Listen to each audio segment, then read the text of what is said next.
I never said I never had God. Sabi ko, interviewin ninyo, your God is not my God. Your God is stupid. My God is perfect and has a perfect common sense. Ako, I believe in a universal being. There is somebody there more supreme than the rest of the gods of men. Mayroon talaga niyan. Kasi pag hindi, with all the billions and trillions of stars, kung walang nagkukontrol niyan, sumabog na tayo lahat.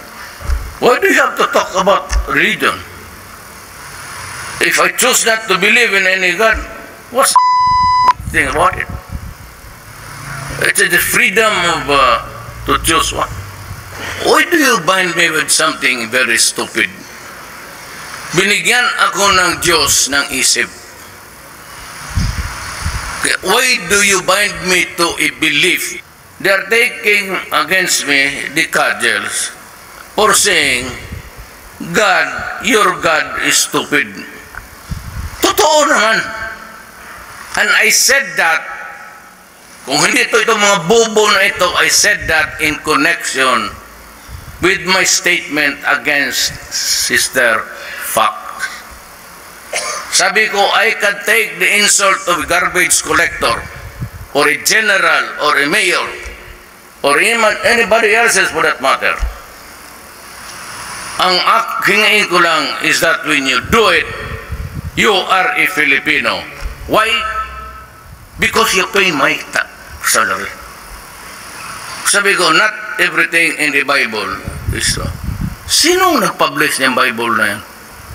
May printing press sila, no? And even itong Last Supper, who are the idiots there? Basta na lang ginawang santo, ito ang mga to sa painting, San Isidro, San Pablo, St. Jude, Santo Rodrigo, kung sino na. Tell me if it is a very poignant story of the history of mankind, or it is really a stupid one. Kaya di ako maniwala ng gano'n. Kalukuhan. Kaya kung yan ang tinuturo ninyo, sabi ko, mga pare, alam mo ba kung ilang ang santo ng Katoliko? 35,000.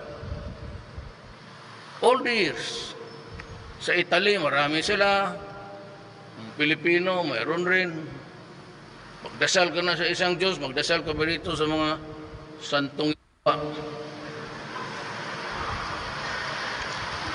Isa lang ang Diyos. There's only one God. Period. You cannot divide God into three. That's silly. Kinikriticize ako ng mga taga-Maynila. Kaya nagagawa ra ako ng kulto. Nag-organize ako ng kulto kaya gusto kong yumaman. Kasi may mga, ano dyan, may yumayaman eh.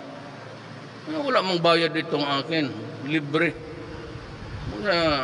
Anong religion mo? Iglesia ni Rodrigo. Di maganda.